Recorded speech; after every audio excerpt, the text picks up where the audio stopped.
Hello everyone, welcome back to the Bridge the Gap Cycling YouTube channel. My name is Canton, and I appreciate you joining me again.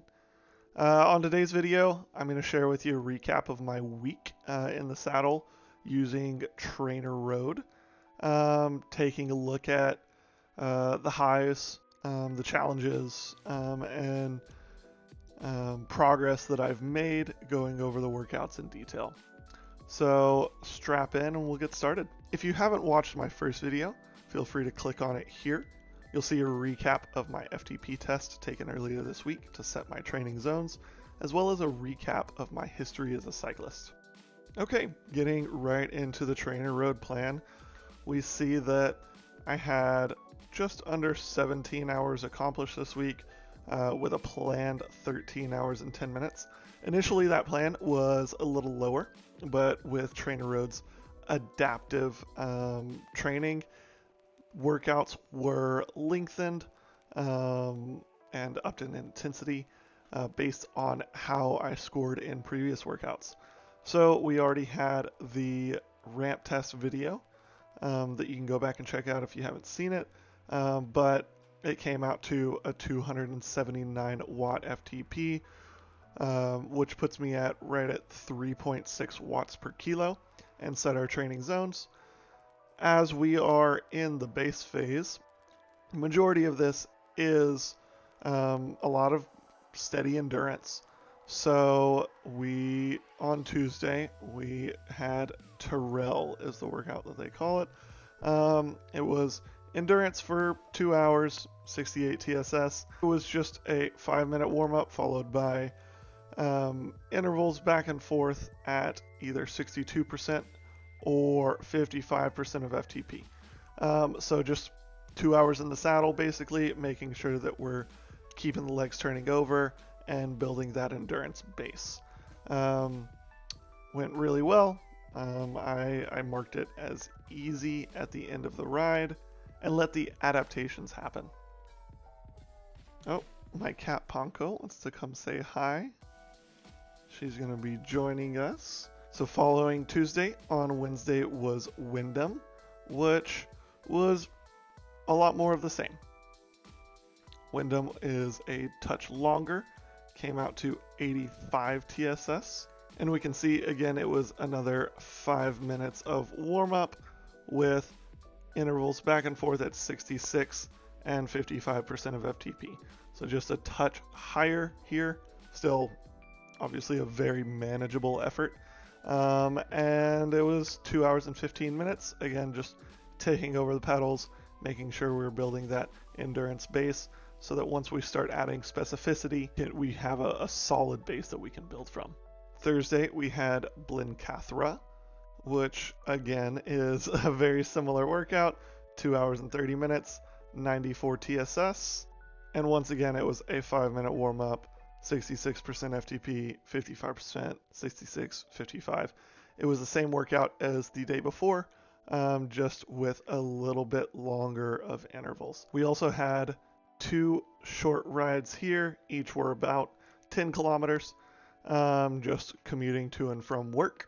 Friday was the first intensity day since the ramp test. It was some threshold over-unders. Each of these over-unders was at 80% FTP for 2 minutes, followed by 1 minute at 102, 88, and then 102, or 4 sets of them. While it was, slightly difficult near the end, it was very manageable and felt good. This weekend, I drove down from Dallas to Austin to get in some training rides with my friends, including Ellis, who is also going to be featured quite prominently on this channel. So these rides were done outside. The plan was 4 hours of endurance from TrainerRoad. So I did just about exactly that, 3:59:02, and then a 2-minute ride here to the coffee shop at the beginning of the ride. There was nothing scheduled on Sunday, but Ellis and I got out and did just under 2.5 hours, real easy pace, just to get some extra volume in, and that's how I came out to about 17 hours this week instead of that 13-10 planned. I don't really believe that the TrainerRoad high volume plans are actually high volume for someone who wants to be super competitive, which is why I'm obviously taking workout alternatives that are a touch longer, occasionally doing an easy pace bike commute, or adding on an extra day's worth of riding per week. I intend to be doing more like 18 to 20 hours per week versus the 14 hours we see here, that the high volume plan prescribes. Anything that I add will be low intensity endurance miles, and we'll just keep the intense stuff as prescribed from TrainerRoad. Generally, I'm very good about sleep, getting to bed right around the 9:30 p.m. mark and waking up between 5 and 6 a.m. Unfortunately, this week, my sleep schedule wasn't the greatest. A lot of that was from going down to Austin, seeing friends. I went out to a local concert on Saturday night. So it did inhibit sleep a touch. I hope to catch back up on that this week as I'm back in town and settled back into my normal routine.